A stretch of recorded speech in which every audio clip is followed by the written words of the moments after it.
I'd always thought that an actor's environment was made up of bright lights in the city centre, of theatres, restaurants and late-night cafes. A scene like this, in the Nama desert, can change rapidly. Easterly windstorms blowing at 40 kilometers an hour hammer the face of what is probably the oldest desert in the world. Die grootste leeuwyvee het met haar pote in die sand gegrawe en uiteindelik in die water op die kurkutel afgestorm.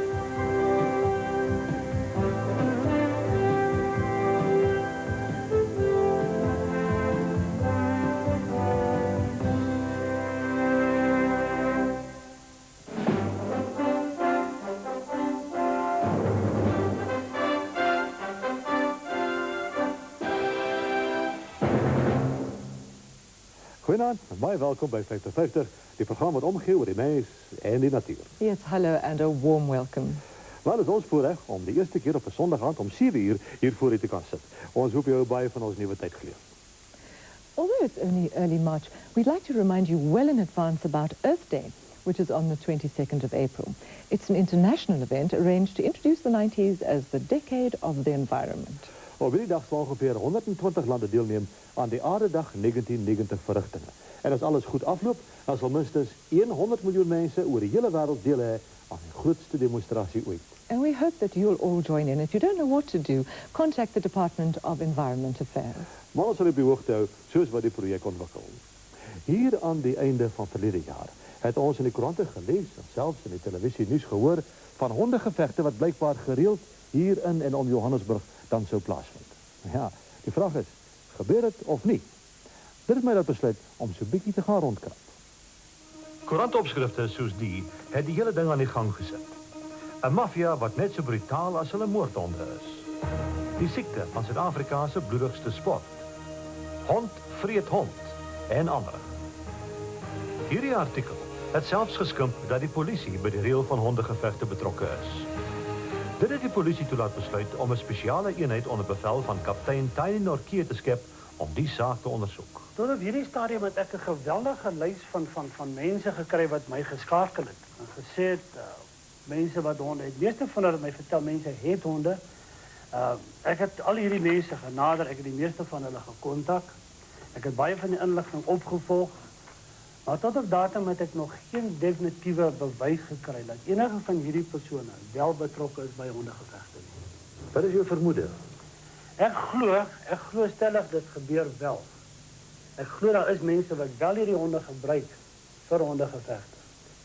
En alhoewel die polisie meestal net gerugte hoor, volg hulle nogtans elke leidraad op. Ek is saam met die taakgroep na een so geval. Ons het gehoor van 'n geveg wat daardie nag in 'n skuur op 'n plaas gehou sou word. Net halfuur buitekant Johannesburg en in die middel van die nag het die informant ons ontmoet. Ons het op 'n naburige plaas gewag terwyl die informant die skuur gaan dophou het. Hy sou ons kom roep sodra die gevegte begin. Jullie my 5. Wil dit maar gaan go? Ja, kaptein, alles nog stil, geen karre nie. Na enige beweging by hy wat julle oomblik dophou binne 'n jaar. Negatief nog op die oomblik nie. Okay, monitor die situasie, laat my weet as enigiets gebeur, hoor. Roger, so maar. Maar 6 uur later het ons nog steeds gewag. Wel, dit was een lang nacht geweest. En net mooi niks het gebeurd nie. Van Amerikaanse pitbullhonden wat dan zo veg, of die mensen wat hulle so laat veg, was daar net mooi niks te zien nie. Alhoewel al die mensen met wie ons gepraat het oortuig is dat zulke gevechten iewers in ons land moet plaatsvind, was daar geen vaste getuienis, behalve hierdie foto as 'n mens dit getuienis kan noem. Dis 'n foto van 'n hond wat dan in so 'n geveg sou omgekom het. Maar van die veeartse met wie ons gepraat het in Johannesburg het gesê dat hierdie hond waarskynlik deur 'n voertuig raak gery is. Maar Dr. Lan van die Johannesburgse DBV het 'n heel ander teorie. Die gehalte van hierdie foto is sulks dat 'n mens nie presies kan sê. Maar volgens die beserings wat ek hier kan sien, kan ek vir u sê, so beserings kan deur 'n ander hond gedoen word. Het jy al gevalle hier gekry van honde wat in hondegevegte beseer is? Kijk, dat is baie waar ons weet hulle is in vegte beseer.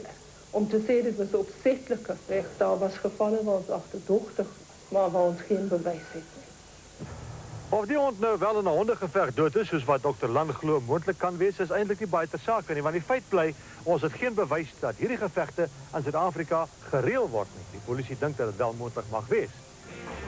En sonder bewyse het ons dus geen alternatief as om na die hond self te gaan kyk nie. Die pragtige hond is Max, 'n opregte Amerikaanse pitbull terrier. Alle pitbull terriers lyk nie soos hy nie, want hulle word nie vir spesifieke fisiese eienskappe geteel nie. Maar hulle is oor die algemeen bonkig en stewig gebou. Daar's baie stories oor hulle oorsprong, maar die mees aanvaarbare een is dat hulle ontstaan het uit 'n kruising tussen die dapper ou Engelse boelhond, wat eeue gelede in bulgevegte gebruik is, en die Engelse terrier, 'n taairas wat weer goed kon jag. Pitbull terriers is ongeveer 2 eeue lank van 'n baie spesifieke karaktertrek geteel. En daardie karaktertrek word gameness genoem. Dit beteken gewilligheid om te veg, dapperheid, taaiheid, volharding, sulke dinge. Maar interessant, die boek, The American Pitbull Terrier, maak 'n interessante stelling. Hy sê dat die gameness, sogenaamd, van die American Pitbull net getoets kan word as jy hom teen 'n ander pitbull laat veg. Nou ja, as die boek so 'n stelling maak, dan is dit seker nie onredelik om aan te neem dat van die Amerikaanse pitbull klublede hulle honde wel op hierdie manier sal beproef nie. Well, first of all, if it does happen, then he is not complying with the constitution of the club that specifically prohibit the rolling of dogs. And if anybody wants to do that, he must do it at his own risk and at his own time, at his own place. We will have no association from a club point of view with such behavior. Maar hier's nou vir jou 'n ding. Ons vermoed dat hierdie gevegte wel in Suid-Afrika gereël word, is sopas baie onverwags reg bewys. 'n Man wat sê dat hy stem glad nie saam met die pitbull vereniging nie en dat 'n mens hierdie honde moet veg om hulle sogenaamde gameness te toets, het gesê dat hy veg sy honde in Suid-Afrika. En toe ek hom vra of hy dit op kamera sal sê, toe stem hy in op voorwaarde dat hy anoniem mag bly. En toe stuur iemand ook selfs 'n video-opname van so 'n geveg vir ons. En die reëlings vir so 'n geveg word toe deur hierdie man vir ons verduidelik. What happens in the fight is, first of all, we will arrange who is going to fight. And the combatants must be of equal weight, particularly of equal weight, of equal experience, same sex, obviously. We bring the dogs together. There's a ring, and each dog is in his own corner, which is called a scratch line. The dogs are allowed to come together and fight. The minute a dog turns, that is determined by the referee. As soon as the referee determines that one of the dogs has turned, and it's a subtle thing, because it could still be biting and still be fighting, but he's showing that he's not really, has his heart in it, we separate the dogs. The dogs then go back to their own scratch lines, therefore their own corners, and they're held by their owners. Now, the dog who turned, it is his responsibility, if the fight is going to continue, that this dog must then run across and attack the other dog in his own corner. If he runs half of the way and turns back, it's the end of the fight. If he runs 3/4 of the way and turns back, it's the end of the fight. If they go back into the fight and this dog turns again, and again it's a subtle thing, the referee must determine that this dog has turned, the same thing happens. If the dog turns 3 times, it's the end of the bout. So it very rarely results in serious injury because the dogs are evenly matched. When people think of dog fights, I think of a huge dog like they have in the neighborhood attacking a small dog where they rip it apart. Usually when 2 dogs are finished a fight, they don't need veterinary attention at all. The owner can just give them a few tender wounds and a puncture mark and off you go home. And contrary to popular belief, the breeders of these dogs do not steal dogs, they don't bet money on them, they don't have a bloodlust, and they're not perverts. There are people who would say that this is barbaric, bloodthirsty and extreme, in an age where we are striving ever more for greater peace on earth. And I confess myself to be one of them. How do you respond to that? Well, we are only trying to breed courage, and courage is an element that we will never have too much of. And as for barbarism, well, the parameters of barbaricism stretch to fit our needs. There's animal experiments, there are chickens to feed the Sunday dinner, there are dead calves and dead cows every day in the abattoirs.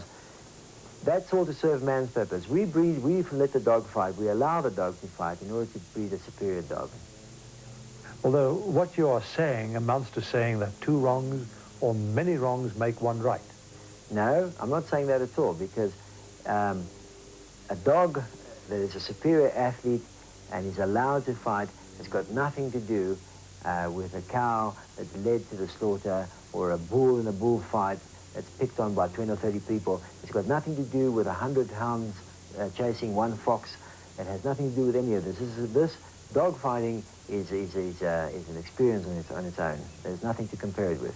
Yes, it can be compared to putting two antagonists into a ring in a confined space to breed them so that they will attack each other, to breed them so that there is no way that they have a choice, because you, man, have determined what they will do once they face each other on the scratch line. So you are now making two creatures fight each other for your own purposes. What is honorable and great about that? Well, because the fighting is only part of it. The fighting is only a measure of how courageous it is. And if you respect courage, then you will respect the method that which is used to get that courage. Are you in fact not pandering to man's basest, vilest instincts by breeding a dog and perpetuating that breed to serve only these instincts? Well, these instincts, what are we, it's this, I have an instinct to eat, I have an instinct to procreate, I have an instinct to have a good pit bull. If you find that these instincts are obnoxious or are not fitting, then perhaps you're not going to be a pit bull owner. Uh-huh. In other words, I detect that you're in fact not denying what I'm saying. No, I'm not denying what you're saying. I'm celebrating in what you're saying. Yes, my basic instincts, that's all I have, are my basic instincts. Unless something better comes along, I'll stick with my basic instincts. And so will the dog. But if you want a courageous dog, if you want a dog that can protect you beyond all doubt, then that's the dog to have. If you want a dog that will run at the sight of a guy with a panga, then you buy another breed. If you're serious about dog owning, then that's the kind of breed to have, if that's the kind of thing you want. All dogs have a purpose. Police dogs have to bite. They have to bite people. The Doberman is designed to track down and kill people. What's the morality there? The Alsatian today, the shepherd, he must bite if he's going to be a working dog. He must get down and rip someone to pieces. Otherwise, he's not going to join the police force. There are purposes for what dogs to have. Ours is courage, only courage. We don't care who wins or loses the fight. We breed just for the show of courage. Baie mense sien die pitbull as 'n wreedaardige hond. 'n Dier wat moeilik is om te beheer. En wanneer hierdie hond iemand aanval, wel, dan is die koerante vol daarvan. So erg is die reputasie van hierdie hondenras dat Sandton munisipaliteit hom selfs uitsonder op sy lisensieregistrasievorm.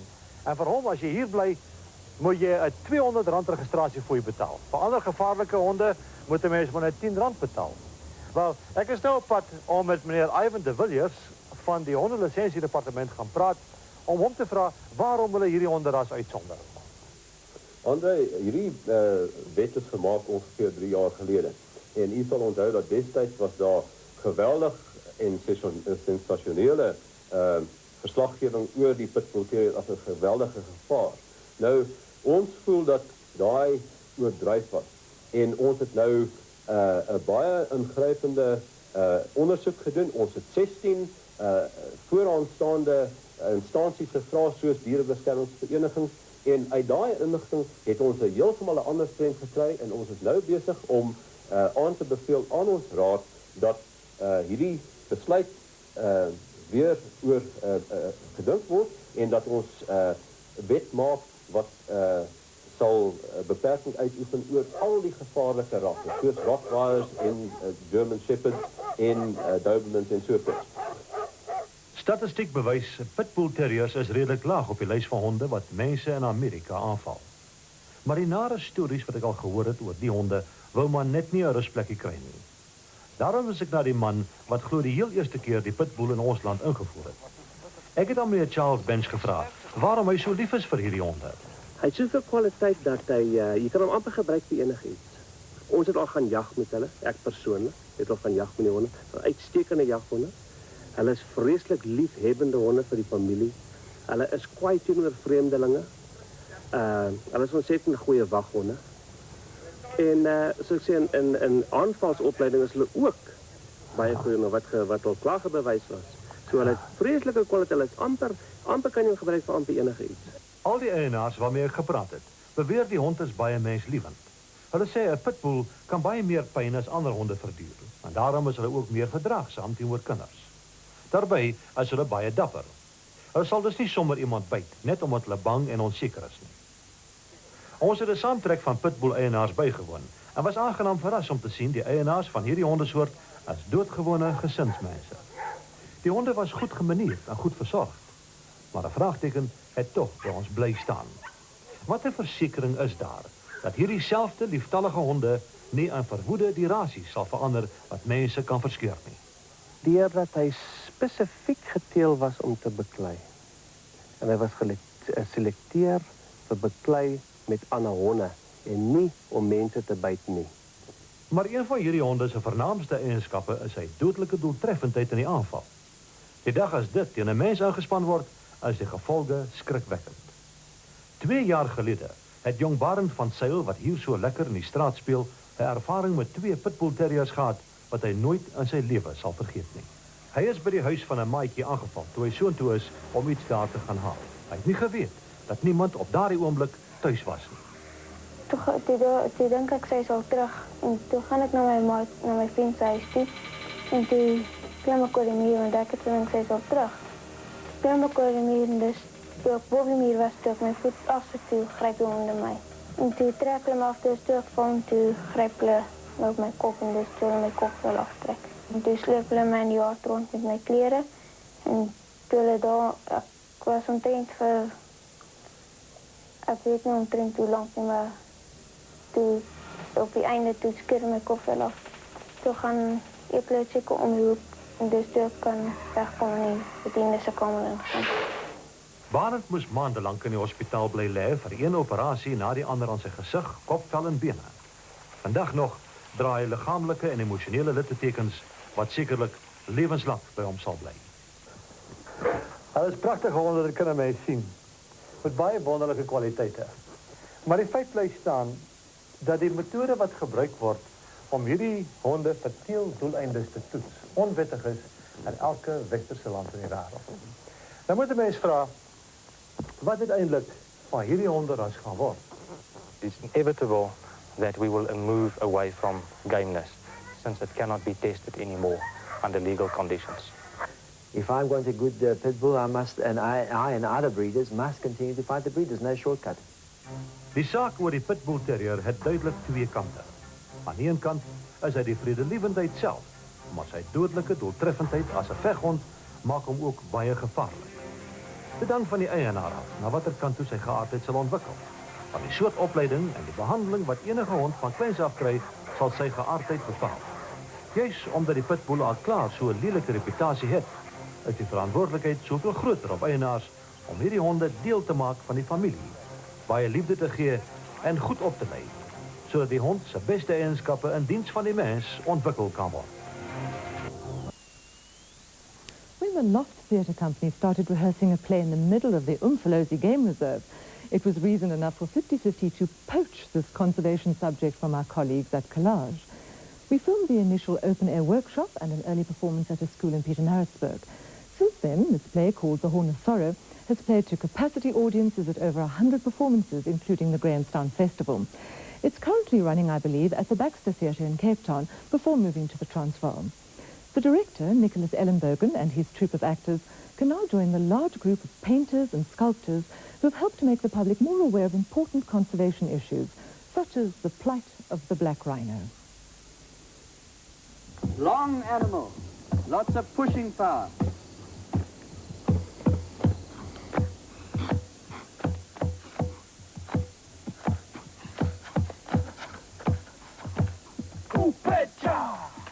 I'd always thought that an actor's environment was made up of bright lights in the city centre, of theatres, restaurants and late-night cafes.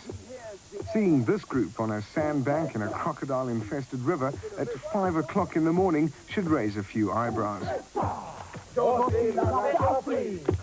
Spirit of Africa.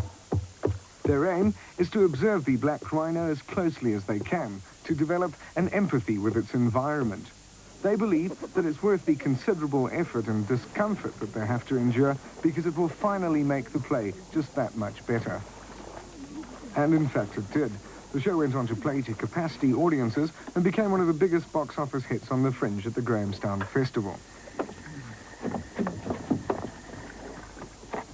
The primitive wooden shack they live in is well away from the relatively comfortable tourist camps. Here, the actors sleep on a wooden floor, they've no running water or toilet facilities, and do their own cooking over an open fire. It all goes to make up an unusual environment for drama people. I spoke to Nicholas Ellenbogen, the director, and asked how his group interacted with the locals. It hasn't been a problem at all. I grew up here. I find that rangers, naturalists, scientists are very like actors. They're sensitive people who are observers by nature. And it's actually very easy. It's just very hard physically to work. You know, the human body is so frail and you're playing such a rugged animal.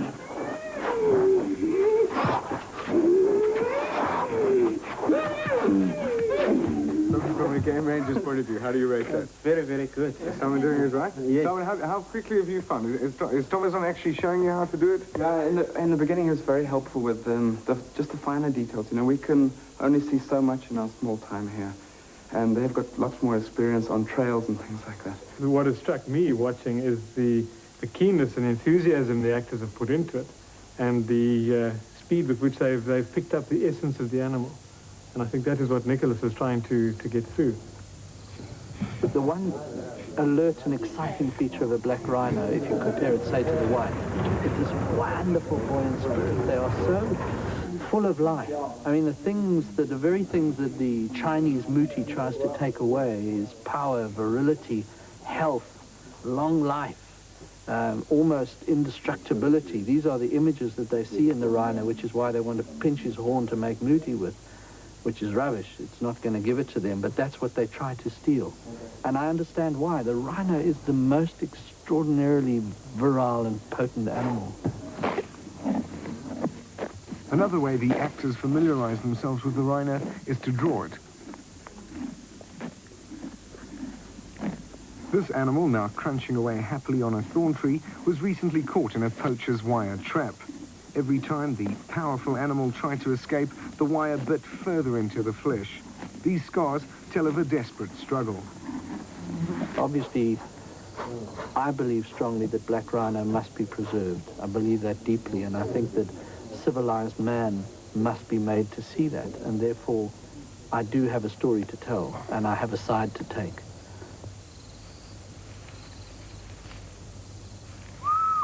The story we're really tracing a rhino cow living here in Zululand, and the story is really picking her up as a 4 to 5-year-old when she's reaching maturity and moving away from her mother. The kind of traumas that the average rhino living in a natural environment goes through, tracing right up to her first calf.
But parallel to that is a human story of encroached poaching and pressure.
feature in the play is a vulture, who also introduces comic relief.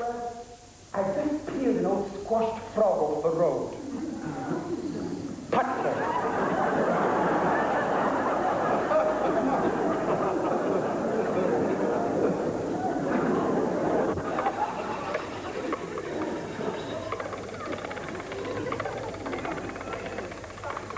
What's that?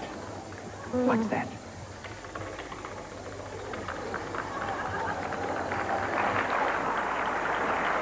Animal, bird, or insect?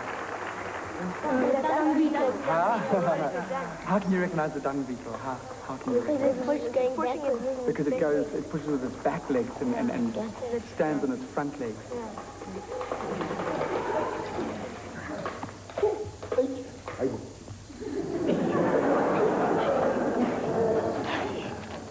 One of the joyous things about all actors is they're so interested in everything else. It's part of their function that they should care deeply about men and mice and kings and paupers. And this just fits into that quite comfortably. But it's normally caring about the kings and the paupers. Now you're moving into the animal if there's world. royalty, it's Black Rhino. Danger comes from across the room. He knows the sound of a gun. This fake place is not his trust. You must charge at the danger, for he is. Well, that certainly backs up Bernard Shaw's theory that the best way to get across a message is through entertainment. As you saw, the play relied very little on costumes, sets and props, and yet managed to express so much. I mention this as Nicholas Ellenbergen, the director of Horn of Sorrow, is running a primary school's environmental competition. Nicholas hopes to encourage children to write and stage plays that say something about their own environment. One of the criteria is that it must be done without lavish props, costumes and sets. So if you're interested, the project is being run by the South African Nature Foundation and is open to all schools and youth groups that cater for primary school children. Now don't go away, we'll be back. Die prachtige beeldjies staan al reeds 'n paar maande hier op 50 se lesenaar. En dis nie vergeet het waaroor dit gaan, herinner ek je graag. Dis die telemekaniek omgewingsnavorsings-bewaringstrofee. Die gedagte met die trofee is om uitsonderlike omgewingsbewaring aan te moedig. En eintlik is 50-50 met die ondervanger van die trofee omdat geen duidelike navorser aangewys kon word nie. Nou vanjaar is daar besluit om die beoordelingskriteria iets wat te verander. Die voorzitter van die beoordelingskomitee, professor Mani van der Skyp, is bij ons in die atelier om bietjie te gesels daaroor. Professor, wat was die criteria en wat is hulle nou? Andries, jy my sal begin wil ek daarom net eers sê, jy moet nie so onnodig beskeie wees nie. Die criteria was so 'n bietjie vaag geweest met die gevolg dat ons 'n geweldige groot aantal inskrywings gehad het. En dit het dit moeilik gemaakt om 'n wenner aan te wys. Nie dat die navorsing swak was nie. Die navorsing was baie goed. Maar dit het ons die kans gegee om ook eer te laat toekom wat eer moet kry. En dit is 50-50 vir al die goeie werk wat julle gedoen het. So dit was net so wel dat daar nie 'n keuse kon gemaakt word nie. Baie dankie professor, maar wat is die criteria? Die criteria wat ons nou wil voorstel is dat die navorsing moet spesifiek gaan oor omgewingsbewaringsprobleme in Suidelike Afrika. En dit is baie nou toegespits ten opsigte van die wyte van toepassing van die navorsing om die habitat te stabiliseer en die behaaglikheid te verbeter vir die mens. Met die gevolg dat ons het taamlik afgegrens dat dit 'n nouer criteria nou is. In die posisie wat u nou bekleed, het u seker 'n baie goeie oorsigtelike insig as het ware in die stand van navorsing in ons land. Is ons navorsing gesond? Ja, nou maar jy sê navorsing in verband met omgewingsbewaring. Want ek dink werklik waar dat ons doen baie goeie navorsing. Daar is ook swak navorsing, sekerlik. Daarom moet ons dit kategoriseer. Maar ek dink in die algemeen is Suid-Afrika baie voor wat navorsing betref. Het is altyd moeilik om te sê jy is voor, maar ons dink ons is daarom bo in die eerste gemiddeld van navorsing in die land. En ek dink ek kan taamlik 'n oordeel vel André, want ek het so 40 jaar terug was ek die eerste persoon wat in 'n omgewingsbewaringsarea in die Kleurwoudtuin begin werk het met omgewingsnavorsing. En deur die jare heen het mense sekere maatstawwe opgebou van criteria wat jy beskou as belangrik. En ek beskou dit baie belangrik dat die navorsing so moet wees dat die mens se lewenswaardes en sy behaaglikheid moet verbeter word en in stand gehou word. Ek is nie een van die mense wat glo dat die natuur moet net bewaar word, uitsluitlik oor die natuur nie. Dit moet ook, sekerlik. Maar ek dink ons moet wegkom van die iets wat sentimentele benadering. Want as ons bevolkingstoename in hierdie land vat, dan sal ons omgewingsarea so moet bewaar, saam met die boere veral, en dis waarom hierdie program so belangrik is, dat ons kos kan produseer vir die miljoene wat kom. Eintlik om bewaring en benutting. Ja. Bewaring en benutting. Ek wil eintlik sê, omgewingsbewaring moet eintlik heet omgewingsbenutting op so 'n vlak dat die optimum gehandhaaf word. Wat is die prosedures wat gevolg moet word vir mense wat nominasies na u wil stuur? Kijk, eerstens, ek dink ons is by die stadium verby dat jy navorsing beoordeel op goed wat nie gepubliseer is nie. Met ander woorde, die navorsing moet gepubliseer word in 'n erkende navorsingstydskrif. Dit maak nie saak of dit net oor natuurbewaringstydskrifte gaan nie. Enige tydskrif wat daardie publikasie aanvaar, wat behoorlik beoordeel word deur buitebeoordelaars, daardie publikasies moet dan ingestuur word na die paneel toe. En dan wat belangrik is, ons wil graag hê die navorser self moet sy werk beoordeel. Met ander woorde, hy moet 'n motivering skryf, hoekom dink hy moet hy die toekenning kry? Ja. Jy gaan nou daaroor lag, maar so ou praat met 'n bietjie vas. Dan kom jy agter werklik of die man 'n begrip het vir waaroor sy navorsing gegaan het. En dan wat belangrik is, die motivering saam met die voorlegging moet gestuur word saam met die 10 herdrukke van die publikasie. En dan word beoordelingstafel. Maar as die persoon nou hierdie besonderhede weer wil bekom, waar moet hy inskryf? Hy moet skryf aan meneer Jackie van Skalkwyk van Telemekaniek. Die posbusnommer is posbus 482 kode 2012. En hy kan skryf in die Telemekaniek omgewingsbewaringstoekenning. Baie dankie en baie sterkte met die toekenning vir die jaar. Die 1988 wenner was Dr. David Cunningham vir sy navorsing oor kruie en medisyne, 'n baie interessante onderwerp. En ons het juist 'n program wat sy werk 'n bietjie nader gaan bekyk en ons sal dit later vir u wys. Tonight, in the first of our two-part series, we take you to a place called Gobabeb, a research station in the Namib Desert, funded by the Southwest African Department of Nature Conservation, the Transvaal Museum, and the CSIR's Foundation for Research Development. Gobabeb is unique in that it offers the scientists the opportunity to study 3 different environments of the Namib in just one area. Lawrence drove all the way there to see what makes the desert tick. A scene like this in the Namib Desert can change rapidly. Easterly windstorms blowing at 40 kilometers an hour hammer the face of what is probably the oldest desert in the world. For millions of years, the Namib has been shaped and sculpted in much the same fashion into a seemingly lifeless tract of land. To scientists, however, the prevailing conditions of the Namib challenge the inquiring mind, and for this reason, the Desert Ecological Research Unit was established at a place called Gobabeb. This satellite photograph of the middle of the Namib shows more or less where Gobabeb is situated.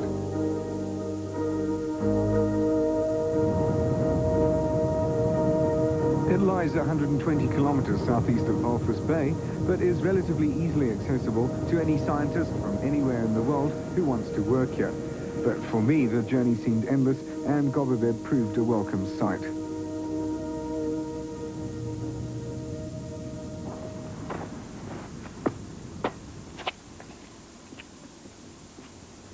It's strange to think that research into the Namib Desert only began 30 years ago, and it's thanks to Dr. Charles Koch, an Austrian-born entomologist who visited Southwest Africa in 1949. So impressed was he by the wide variety of life that he found in the Namib, especially in beetles, which were his speciality, he became the driving force behind the establishment of the Namib Desert Research Station here at Gobabeb in 1963. Today, the number of people living here at Gobabeb depends on the research projects, but averages about 15. But what sort of people would want to work in these isolated conditions? By all accounts, pretty normal as we met them round a braai on the first night. To this multinational community, the rough living conditions seem secondary to their work. Being in a situation like this is you living, eating and sleeping, you know, sort of your occupation. It gives one a lot of satisfaction to contribute, let's say, both to the understanding of that environment and then introduce people to the area as well. I've been in deserts all over the world, and this is the desert that all deserts are compared to. And besides, it's the only place where you can see 1,000,000 stars at night. Still feeling a little disorientated from our trip, we decided the next day to climb to the highest point to get an overall perspective of the surroundings. From up here on the water tower, one can see that Gobabeb was a well-chosen site. Dr. Koch could study the 3 types of habitat that occur in the area, from the gravel plains to the Quiseb riverbed, which forms a startling boundary to the red Namib dunes that stretch away into the distance. The gravel plains, Quiseb River and dunes have been in this position for millions of years, each a different environment, each with its own creatures, inconspicuous, but there.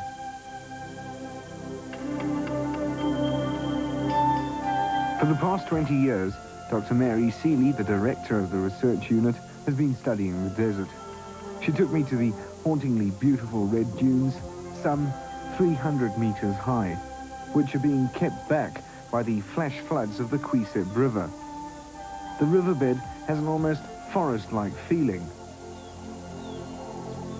But a mere 200 meters away, the linear landscape of the gravel plains. I wondered how life could survive in this environment, with an average annual rainfall of 15 millimeters at the coast.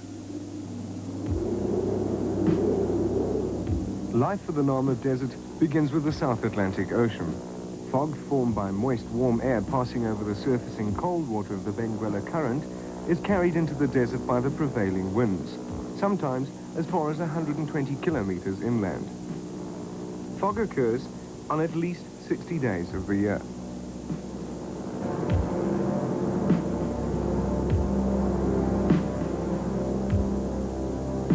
The moisture brought in by the fog provides life to plants and animals which have adapted to using this meager source of water to the last condensed drop.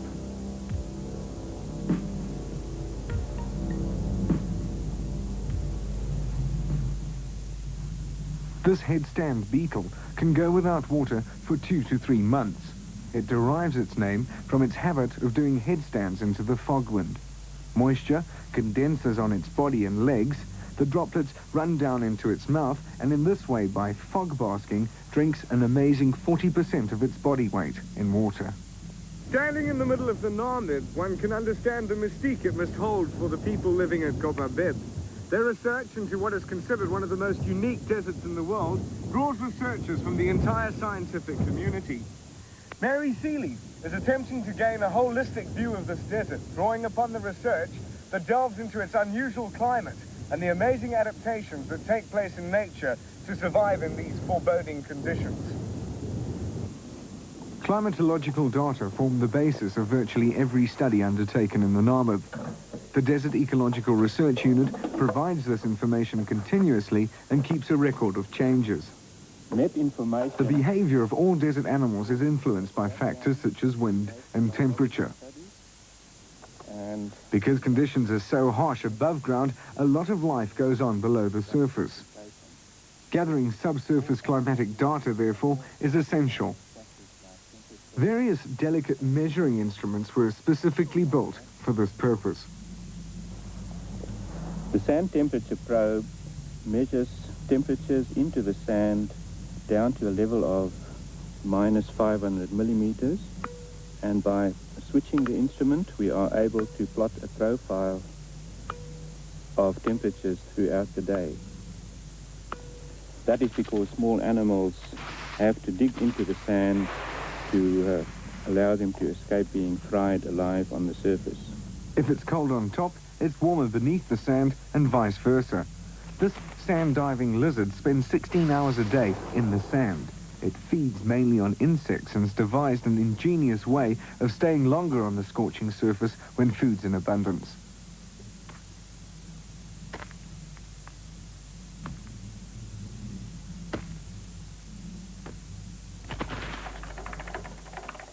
The secrets of the Namib are being revealed slowly. At Gobabeb, a well-maintained system of computer and library records ensures that this new knowledge is documented and kept for future reference.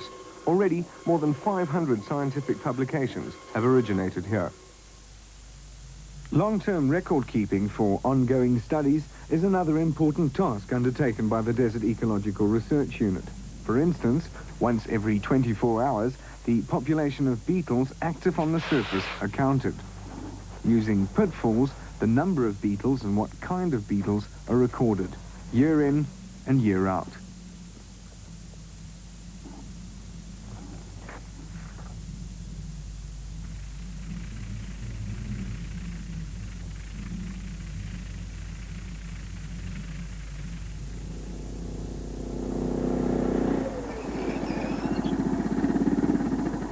If you drive in the desert, especially on the gravel plains, your tracks will remain for a long, long time. There are reports that the trails from the ox wagon passing through this area almost 100 years ago can still be seen today. And that's why the staff here are very sensitive about this issue. There are only certain roads which you're allowed to drive on, certain points at which you can turn round, and a lot of their research takes place on foot.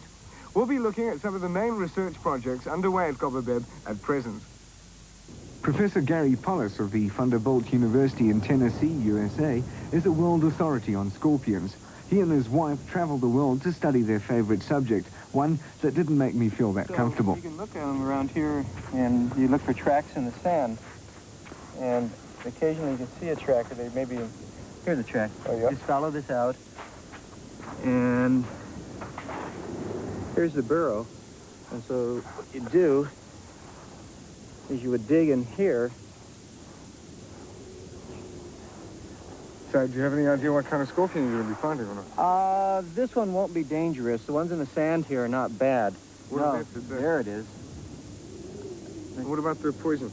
Well, the poison, this one here is not bad at all. I would never pick up a lot of species that are down here, but this particular species, the venom is like a bee. In what way is this adapted to the desert, scorpion? Oh, these are tremendously adapted to deserts. They have a very low food use. They have one of the lowest metabolisms of any animal on Earth. They actually have a metabolism that's lower than a plant, if you can believe that. And so their metabolic rates are so low that they require hardly any food. And this guy literally may only feed 3 or 4 times a year. You want to hold it? Not really. I'll touch it. Does this not... It's very easy to hold. If you want to hold this thing, and then you can... I don't know if I'm going to cope with this. But what about this thing? I'll hold gross. It. I'll hold it. Oh, it is gross. You'll like it. This is not... Yeah, anyway, I'm going to leave that to you. Okay. While this one was left searching for a new burrow, we went on to the gravel plains, where the most dangerous of all scorpions is found.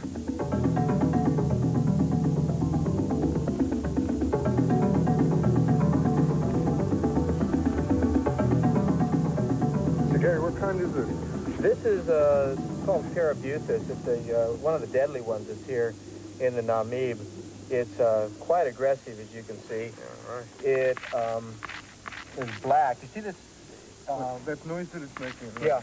You hear that? It takes its sting and rubs it across its back, and it's called stridulation, and it warns predators that I'm quite poisonous. In fact, this guy is diurnal. That's why we found it walking out here. This will be active in the daytime. Right. And it doesn't have to worry about birds or mammals or things like that because it is so poisonous. You mentioned earlier it can actually spit its poison out. Yes, this one's like a spitting cobra. It has this sting back here that you can see. And what it does is that, say a bird comes down and grabs it, it will direct it and up towards the eyes and get it right into the eyes, and the venom is quite bad. It can blind you. Right.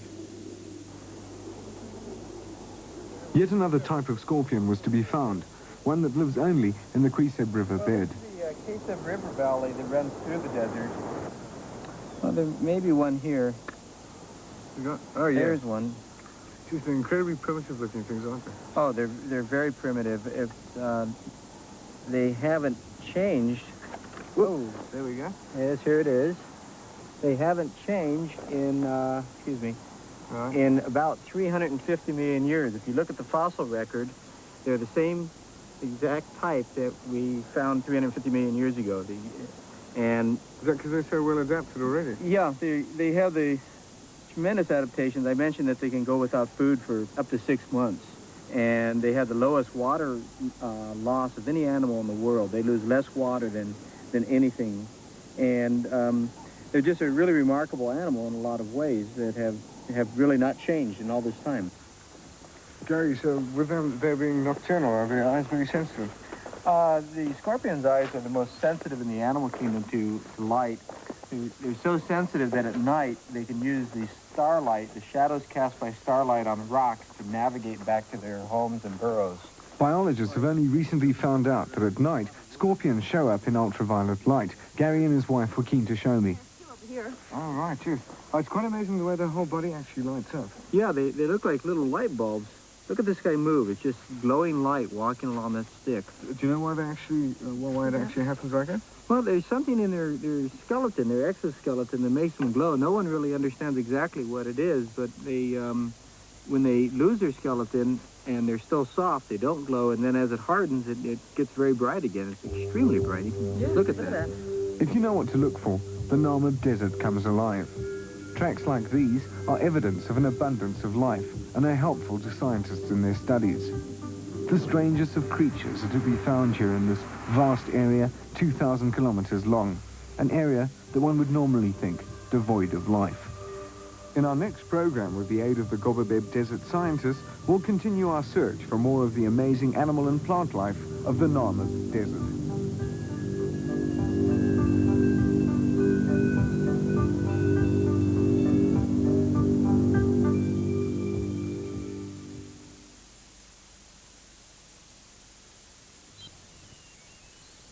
Vanaand in Veld Fokus kyk professor Christo Pinaar weer na 'n paar bydraes wat deur kykers ingestuur is. Onder andere 'n baie interessante swalnes.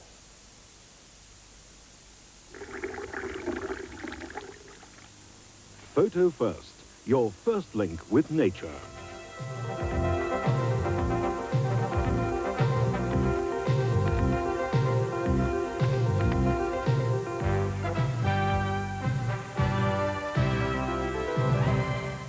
Goeienaand. Die lewe in die natuur is nie altyd maklik nie. Veral nie as jy jou man moet staan teen die koning van die veld nie. En hiervan kan 'n krokodil getuig. Hierdie absoluut unieke videomateriaal is vir ons gestuur deur meneer Wessels Meyer van Pretoria, wat ongelukkig intussen oorlede is.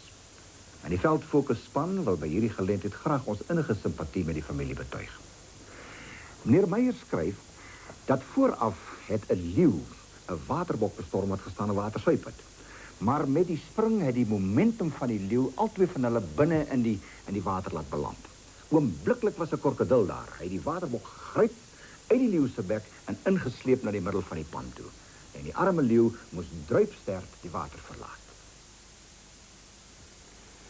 Die leeu en ander leeu's het onrustig om die waterpoel geloop en kort na die krokodil gekyk. Die grootste leeuwyfie het met haar pote in die sand gegrawe en uiteindelik in die water op die krokodil afgestorm. Die leeuwyfie het met die krokodil slaags geraak. Albei het onder die water verdwyn en sekondes later het die leeu met die bok in haar bek na die kant geswem. Ja. Die ander leeu's het haar kom help om die bok heeltemal uit die water te sleep. En wat sê Dr. Tol Pinaar, hoofdirekteur van die Nasionale Parkeraad, van hierdie insident? Vir my is dit eintlik 'n weerspieëling weer eens van die hoogs opportunistiese instelling van roofdiere om prooi in die hande te kry wat deur 'n ander roofdier gedood is, mits hulle in getalle sterk genoeg voel of ook die situasie sodanig opgesom het dat hulle die prooi van die roofdier wat eintlik die vangs gemaak het kan afneem. As hierdie leeu's begin vreet het aan haar die waterbok op die sand, wat sou die optrede van die krokodil gewees het as die mense nou 'n bietjie langer gewag het? Nou, as die persone langer daar gewag het, dan kan dit natuurlik gebeur soos wat ons al waargeneem het, dat krokodille dan weer in 'n groep bymekaar kom of in 'n paar na die leeu's toe uitstap uit die water uit, en as hulle dan hulle kans waarneem, dan gryp hulle weer die karkas en step hom terug in die water in. So hier was nou die teenoorgestelde van 'n gebeurtenis wat ons wel al gesien het. Dat leeu's se prooi beroof word deur krokodille, maar ek self en ek glo van meeste van my kollegas het nog nooit so 'n gebeurtenis gesien nie en dit maak dit werklik uniek en iets baie raars. Ai, hier is daarom nou vir jou 'n mooi foto van twee pragtige geel aronskelke, maar hier is iets verkeerd. Die foto is vir ons gestuur deur Henning Rykaart van Ventersdorp. En baie duidelik, Henning, jy's reg, hier het iets verkeerd geloop. Kan ek sê dis 'n frats? Ja, maar hoekom? Met die seldeling en die verdeling en die ontwikkeling van hierdie blomme het iets verkeerd geloop. Daar in die middel sit 'n perfekte blom, daar is dit nog een. Maar hier is 'n tweede bloeiskede of skulp, wat eintlik nie daar hoort nie. En, Henning, asseblief, ek vra baie mooi. Doen hierdie bolle dit altyd? Want dan moet jy vir my skryf, want dan kan dit 'n oorerflike mutasie wees, en ek wil dit baie graag weet. Julle Transvaalers, hierdie geel aronskelk of mapoglelie is julle provinsiale blomembleem. We as human beings have quite a variety of building materials to build our houses, but this is not the case in nature. Birds must rely on what they find in nature to build their nests. Herman Estreisen of Ventersdorp supplied us with 2 photographs of nest building by swallows. The first one showing the nest after 1 year, and the second one completion after 3 years. Herman wants to know, the same parents, are they coming back to the same nest year after year? We normally only comment on slides, photographs, and video material received, but we saw it fit to show you this special kind of nest sent by Stefan Courier of Klaserie. Nou, hier het ons 'n kenner nodig gehad. En ek het na Jeff Lockwood toe gegaan en hy is die voorsitter van die Suid-Afrikaanse Ornitologiese Vereniging. Jeff, you've seen the 2 pictures about the nests of the swallows. What is your comment on this? They're obviously built by striped swallows. The first picture shows the birds with a bit of a problem. They started in the wrong place, but eventually they attached the nest to the actual ceiling, which is the normal behavior. And these birds will continue to use that nest for years to come. They may have to come back and repair it, but they'll keep coming back and using the same site over and over again. And do the same birds come back to the same nest year after year? Where we've been able to follow them up by ringing the birds so we can identify them, this does happen. If one of the pair dies, a replacement mate will be found, but they'll come back to the same nest. Jeff, this is the nest I phoned you about, built with fishing line. Why? It's a difficult question to answer. The nest has been built by a spectacled weaver. This characteristic spout entrance is what gives us that clue. Maybe the fishing line, which is very fine and resembles the fine strips of grass that they normally use, confused the birds. It's a very durable nest. It would sort of resist the attacks of predators. But the interesting thing is it isn't lined at all, so apparently the birds didn't get round to using it as a nest.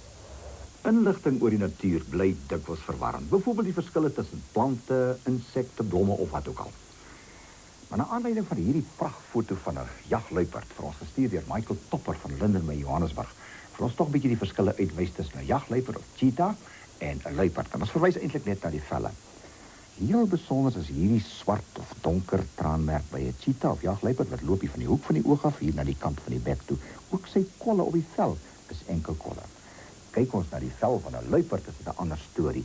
O, die kolle pragtig gerangskik in rosetjies, eintlik baie mooi prentjies wat hy daar maak, en dit maak die luiperdvel iets heel besonders.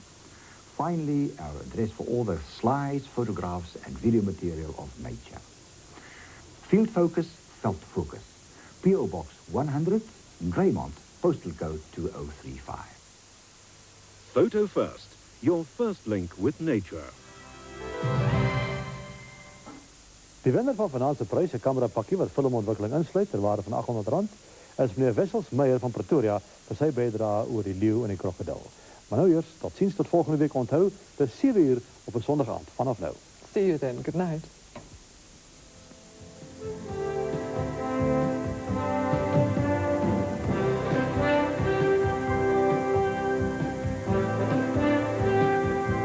Fighter.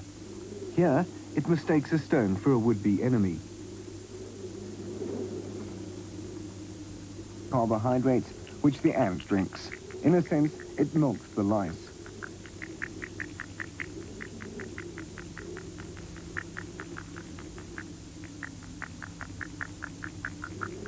The ants take turn to drink from the lice. Perhaps they don't drink simultaneously from the same lice so as to prevent depletion of the food source. Adult females actually cultivate the plant lice in their immature form by carrying them around and so spreading them all over the plant. Much like herding cows, they put the lice exactly where they want them for their own use.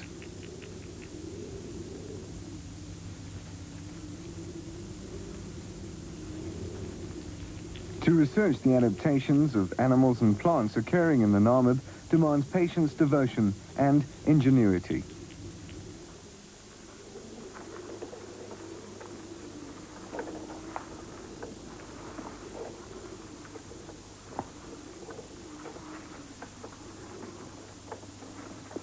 You could be forgiven for thinking that what we've just seen is some kind of vehicle to be used in a science fiction movie. But in fact, it's an antmobile used by one of the researchers at the Gobabeb station.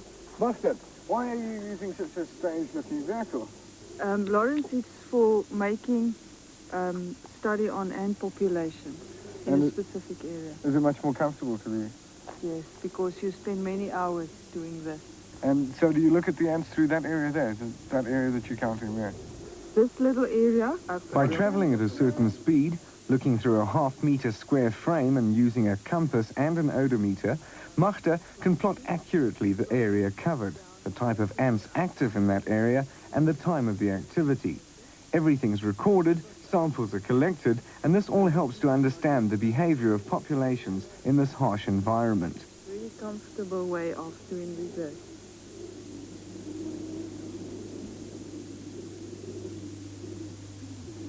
At sunset, the dunes, these huge hills of sand, take on a spectacular beauty.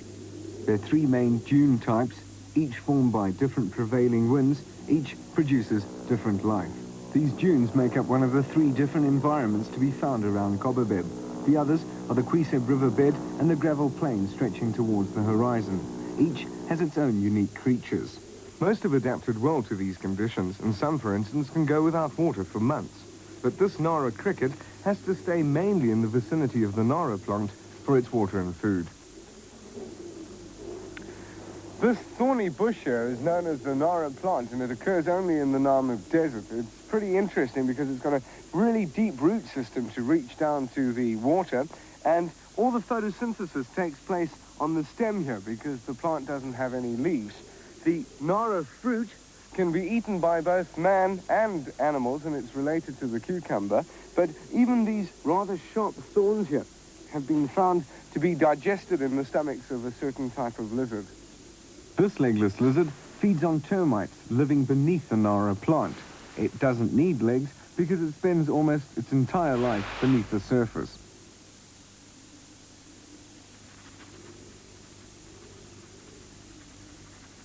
This is one of about 100 beetle types that occur only in the Namib. Temperatures here can reach 70 degrees centigrade in summer. This is one reason that this beetle lives 10 to 20 centimeters below the surface to escape the heat. But while on the surface, it can actually regulate its body temperature.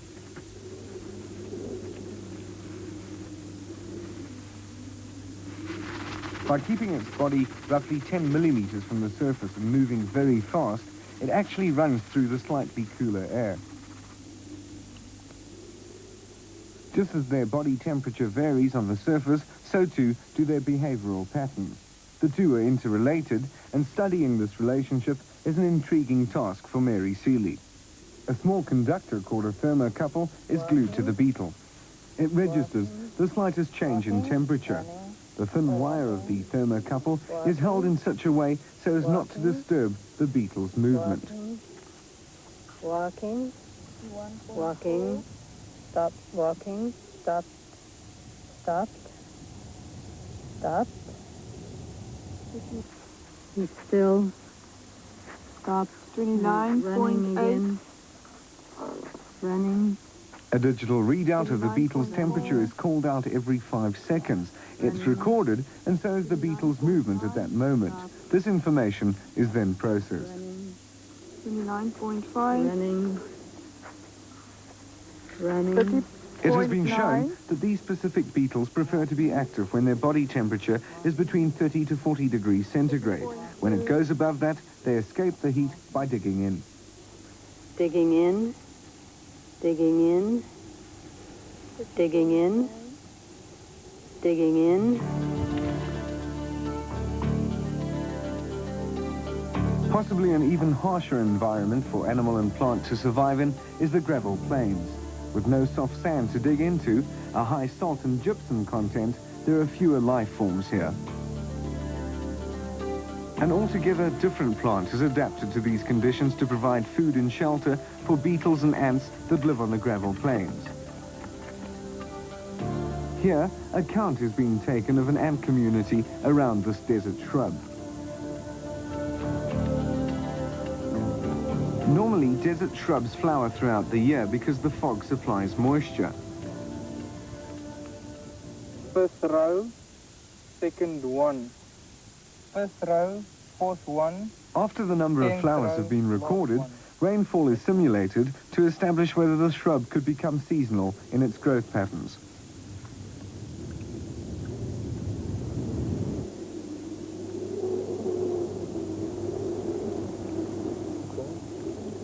Just like this plant, a gravel plain beetle reproduces throughout the year because the conditions are so harsh. The male will follow the female throughout the day. Even as many as 4 will sometimes follow her in a line.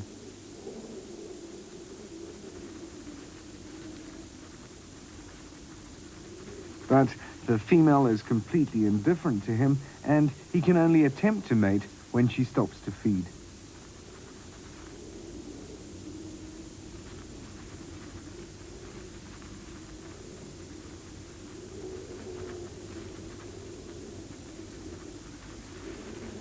Debris made up of animal and plant matter gathers at the base of the dune slip face.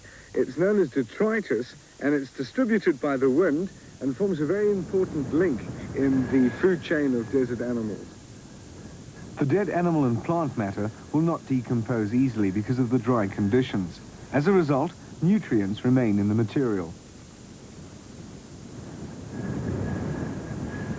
Animals that feed on this detritus are actually recycling the essential nutrients. Because plants live long in the desert, there's a continuous supply of detritus as they shed their leaves. This beetle lives on the slip face of the dunes. It's only active when the wind blows more of the detritus in, which it feeds on.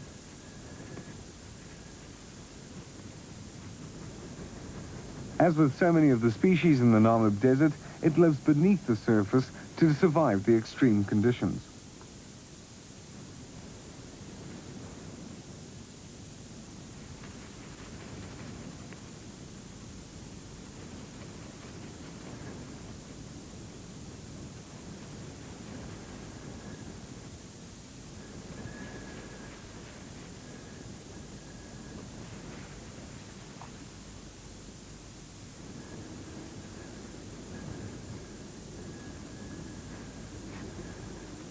The golden mole is a very shy, furtive subsurface inhabitant of the dunes.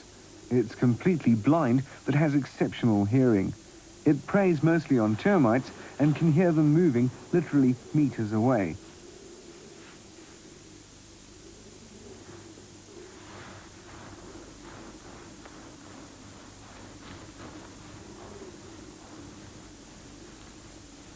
Another species that digs into the sand is the sidewinder adder. Moving sideways, it gains more traction on the loose sand.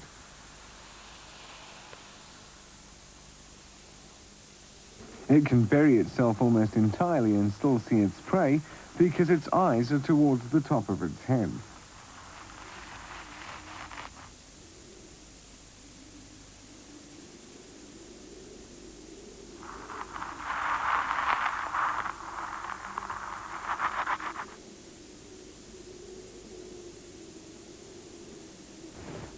It waits for prey such as this. The palmato gecko, which is the size of a matchbox and one of the dune animals that does not swim beneath the surface of the sand. It has to dig a burrow.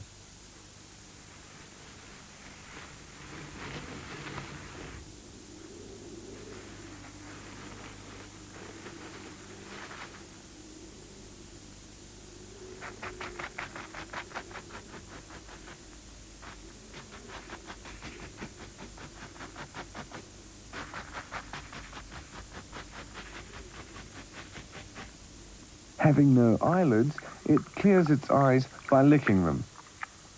This could also be a way of obtaining water from fog that condenses on its eyes. Watch carefully.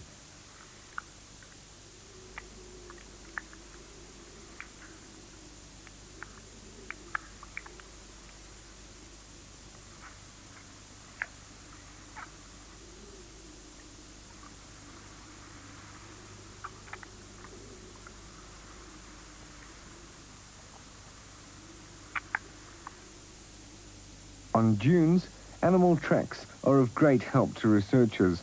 Not only do they lead to the animals, but they also help to identify them. From the tracks here, it looks like quite a battle took place around the home of this spider. But Dr. Joe Henshaw is going to tell us more about it, and he's waiting for us at, believe it or not, Spoon City. The spoons are used to mark the position of the spider's nests. This is the nest of a spider.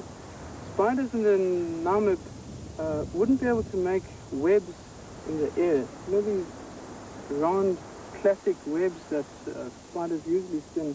Instead, there's one spider, you can actually see its nest outline here, which looks like the spoor of an antelope. But actually, we only see the edges of the web. It's a web lying flat on the surface, and below that we have a hole, a long hole leading into the sand. Do you think you're going to get it to come out? Yes, there's a little bit of sticky thread here, so let's have a look at simulate the insect that's actually stuck and just see if the spider will emerge. No, she hasn't struck yet. Usually they strike straight away. So can you show us the rest of the nest? Okay, let's just open it up. I'll just clear the sand from the surface here.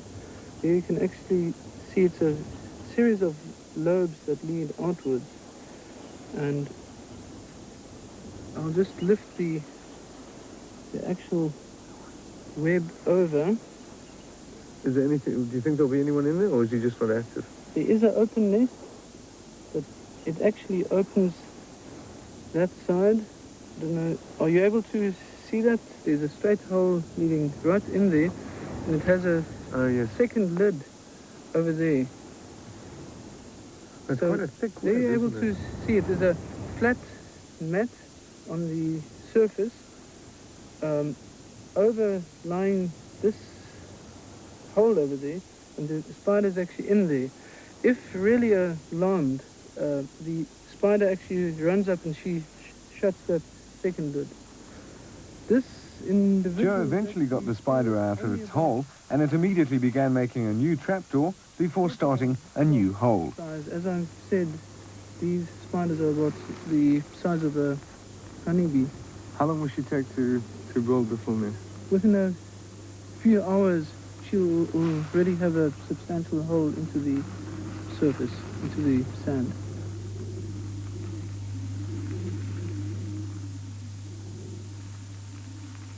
Wasps are the natural enemy of the rolling spider, which has devised a truly amazing way of escaping danger.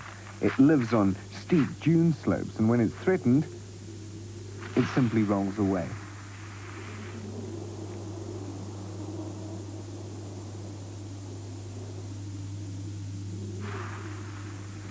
Its speed causes a blurring effect, which also confuses the wasp. According to Joe, it would travel at 220 kilometers an hour if it were the size of a car wheel.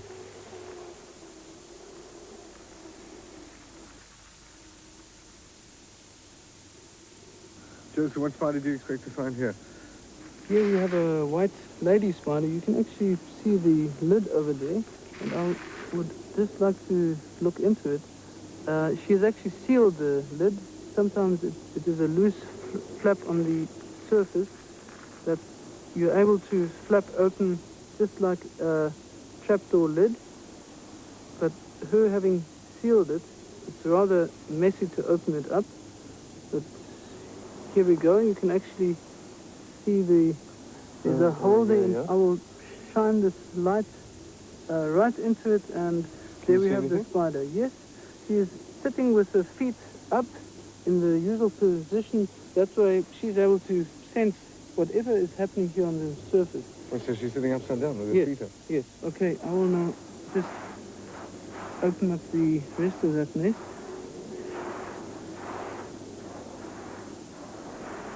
This is the bottom of the nest, yeah? Yes, we have actually reached the end there, and you can see there's the spider with the feet up. Let me actually How just fast is she going to cover? open the actual lid. You can actually see there's the actual spider. And is those your markings? There she, whoopsie. What are the markings like? Why are they You there? can actually see on the outside, actually, I just mark the knees, therefore I'm able to get a individual that I can always recognize until the spider sheds its skin. Building her nest is quite an amazing maneuver. She binds the sand particles and lines the sides with silk, constructing a tunnel deep into the sand.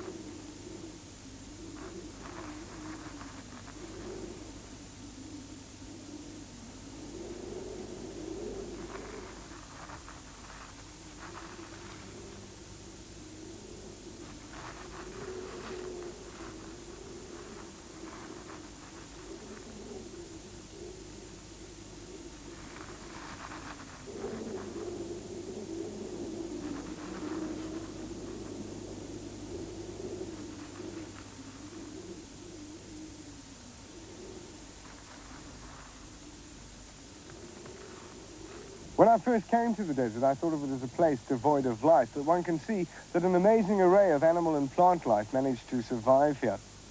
Relative to it being reportedly the oldest desert in the world, research has really only just begun here, and it's thanks to people like Mary Seeley and her team that it's slowly giving up its secrets.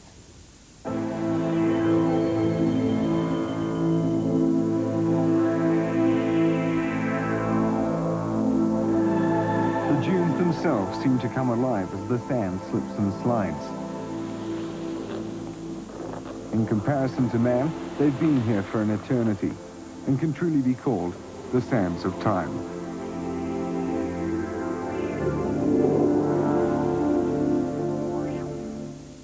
Africa in 1938 has been in existence for over 400 million years, but now faces extinction within 15 years if something isn't done. To counter this threat, an international coelacanth trust has been started last week, and leading the project is Professor Mike Bruton, director of the J.O.B. Smith Institute in Grahamstown. Mike, what is the importance of the coelacanth? We have often asked why we're making such a fuss about one of 26,000 species of fishes still living today. And I think there's several reasons why the coelacanth is important. Firstly, it's a unique mirror into the past. It's a species whose lineage started long before the dinosaurs, and having the living animal to study today tells us so much about those early times. And the other reason is that the coelacanth always seems to produce something new. It seems to have come up with solutions to evolutionary and ecological problems which are unique. So every time we look at it in more detail, something new and interesting comes out. And the coelacanth has now also become very much a symbol of marine conservation, of the plight of the many thousands of species of animals which are threatened in the sea.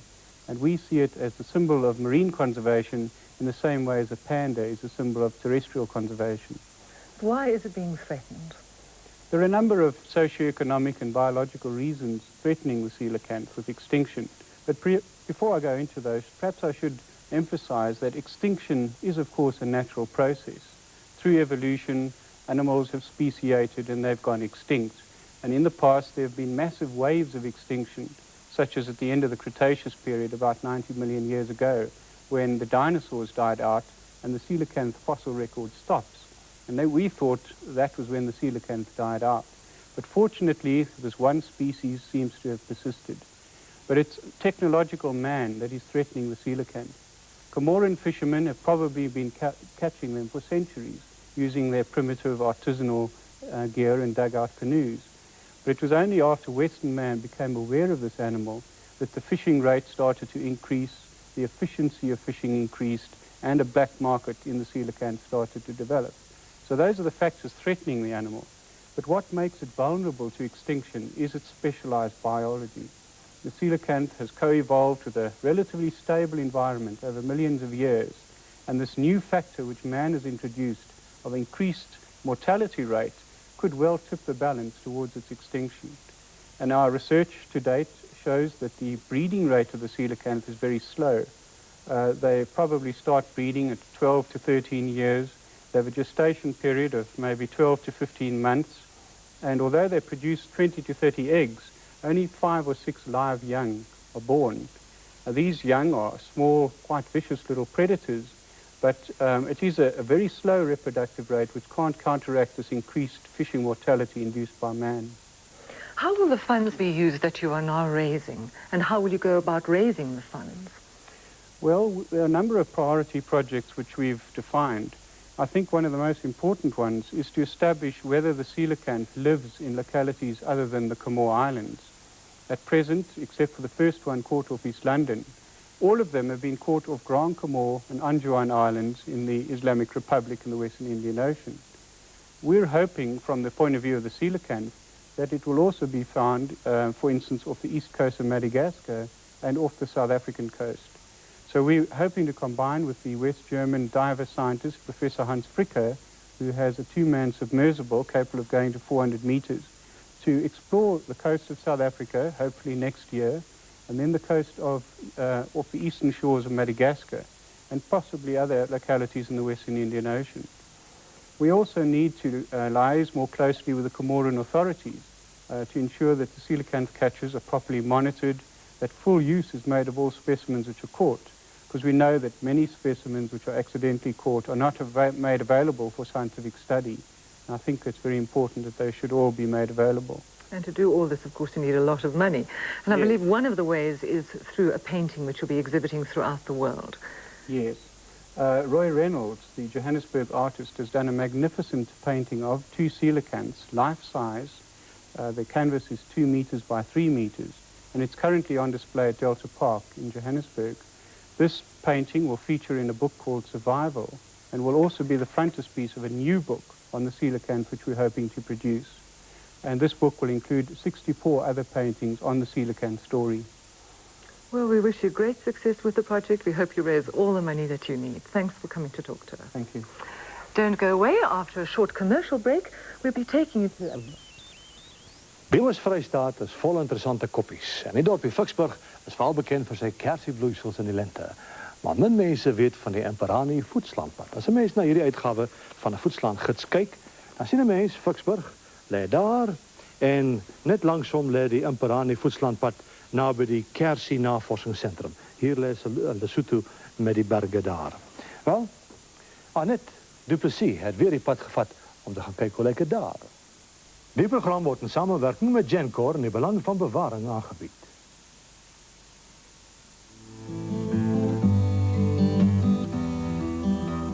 Die Imperani berg, soos die ander koppe en rande naby Vicksburg, is tipies met hulle interessante sandsteenformasies. En dit is waarna ek wil gaan kyk het in die Imperani berg, of soos die Basotho sê, die berg van baie. Kort voor lank weet 'n mens hier is inderdaad baie om te ontdek op hierdie 2-dagroete. Jy kan hom klaarstap binne 6 tot 7 uur met 'n ligte rugsak, maar as jy ontfiks is, bly by die 2 dae en maak die meeste daarvan. Die roete loop aan die bokant reg om die berg. En sommer hier aan die begin kom jy gou agter hoe goed of sleg jy gaan vaar op die bergpad. Daar is daarom gelukkig vir 'n nuuskierige siel soos myne en 'n oplettende oog altyd lafenis langs die pad. Klein ontdekkings soos die maak 'n voetslandpad die beste manier om weer na aan die natuur te kom. Ek kon nie genoeg kry van die fyn miniatuur lelieblommetjies wat oral in die veld groei nie.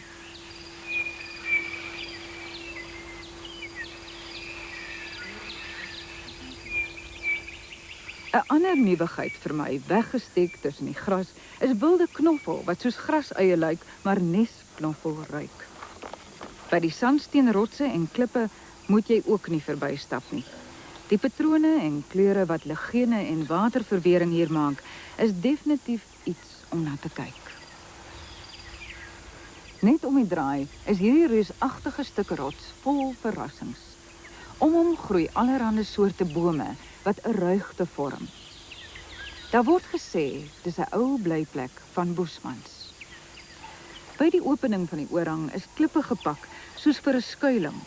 En na 'n bietjie rondsoek teen die groot sandsteenmuur, kry ek hierdie perfekte roesbruin figuurtjie wat op sy hurke sit.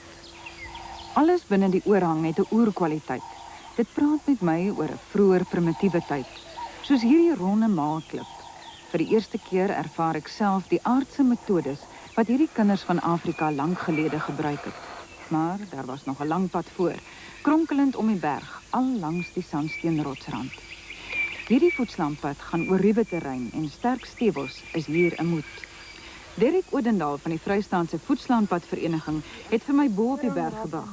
Hy is veral baie opgewonde oor die Bosman-tekeninge wat oral in hierdie wêreld te kry is en wat nou beskerm word. Derek sê 'n mens kan maklik die verskillende style van 2 of meer groepe wat op dieselfde rots geteken het sien. Sandsteenwande in die Vrystaat is soos 'n geskiedenisboek. Hier lees 'n mens die tekens van die tyd. Dis die verhaal van die mens en van die aarde self. Ja, is interessant. Sandsteen verweer maklik. En daarom is die verskillende prosesse wat hier 'n rol gespeel het, so duidelik op die rotse te sien. Nou water speel die belangrikste rol in hierdie verweringsproses. Mens kan dit hier sien, né? Mens byvoorbeeld sien hierdie soutkristalle wat hier sit. Dit is waar die stowwe wat in die water is, die water het verdamp en nou hierdie stowwe verbrokkel die rotskristalle wat vorm. En so ontstaan 'n holkrans. Dit is natuurlik 'n proses van miljoene jare. Hy kalwe uit. En die ander knobbels wat 'n mens sien soos in die omgewing hier rond. Dit is wat hulle noem verkieseling, waar sekere dele van die rots verhard as gevolg van chemiese verbindings en die sagter dele verweer dan vinniger. Ek kyk nou net hoe interessant is hierdie ding pas nou net so mooi in hierdie klip. Ja. Nou, dis 'n goeie voorbeeld van waterverwering. Na reën drup die water van bo af en hy val op die klip en dan spat hy hom so dat hy 'n gaatjie maak nader en so sink hy in mettertyd. En hierdie enetjie is ook nou ja, jy kan sien hy pas absoluut daarin. Dis natuurlik, ek dink is seker honderde jare wat dit gevat het om so ver in te vreet. Kameelkop is 'n tipiese sandsteenformasie met al sy knobbels so bo op die kop. Ondertoe vorm die sandsteen groot plat rotse en bo-op is poele vol helder reënwater. Die oornaggrot is gelukkig nie meer ver nie. Om die waarheid te sê, ek kan al klaar die bek van die grot bo teen die hang sien. En wat 'n wonderlike slaapplek maak so 'n sandsteengrot nie. Dis beskut, dis veilig en die teksture en kleure van die rots wat bo oor jou uitstrek is vreemd rustig. Na die dag se stap is ek lekker moeg en seerpoet, maar ek kan nie die versoeking weerstaan om die terrein te gaan verken nie. Sandsteen, sê Derek, is stukke woestynsand wat oor miljoene jare versteen het. Vandaar die skakerings van oker en bruin en die merkwaardige laag op laaglyne wat jy soms sien. Dit is regtig 'n fascinerende rusplek en ek het uitgesien na 'n heerlike nag se slaap. As 'n bonus kry ek toe nog 'n mooi uitsig laatmiddag oor die Vrystaatlandskap. My volgende dag het begin met vars fonteinwater. Vir hierdie stadsjapie is niks so lekker soos fonteinwater nie. Hier by die ou vaderlandswilgers tussen die groen gras gaan die nuwe oornaghut glo gebou word. Die grot waarin ek oornag het, lê nou so skuins agter my teen die hang. En voor my is daar 'n stroompie, 'n populierbos en die pad terug teen die ander hang van die Imperaniberg uit.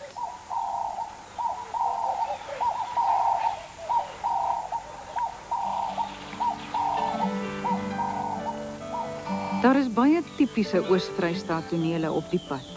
Soos hierdie een met die oop rand, die blou lug en die 3 populierbome aan die een kant. Maar daar was ook nuwe dinge van hierdie Oos-Vrystaatse landskap wat ek ontdek het. Groot sandsteenrotse tussen groen bome, wilde rose om elke hoek en draai, die groen-grys kleure van die veld in die middag en die reuk van wilde as. Vir oulaas kyk ek deur die versier van 2 rande.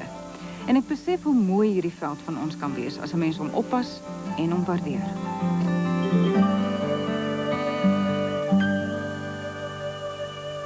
Ek was die week regtig beïndruk deur die bewaringsentoesiasme van 'n uitsonderlike groepie jong mense van die Wilgerveld en Jeugklub in Benoni. Die groepie is besig om die wêreld daar in die brand te steek met al hulle bewaringsprojekte, wat duidelik wys dat elke enkele mens tog 'n verskil kan maak. En dis juis een van hulle jongste projekte. 'n Baie interessante kompetisie met groot pryse. The competition is divided into 2 categories. There's one for primary schools and one for senior schools, and you can use any style you like, but you must draw or paint a raptor, and it should say something about conservation. And these are some of the posters that have come in so far. This one says, "Is this the last flight of the fish eagle?" Well, one certainly hopes not. And my personal favorite so far, "Can you imagine life without us?" A horrid thought indeed. If you want to know more about this, you can contact Anne Mearns, and the telephone number is Johannesburg, which is 011, and the number is 849-5466. And remember, you've only got until the 22nd of April, so get going. En onthou ons nuwe aanvangstyd, 7 uur op Sondag aand. Tot dan, tot ziens. See you next week. Good night.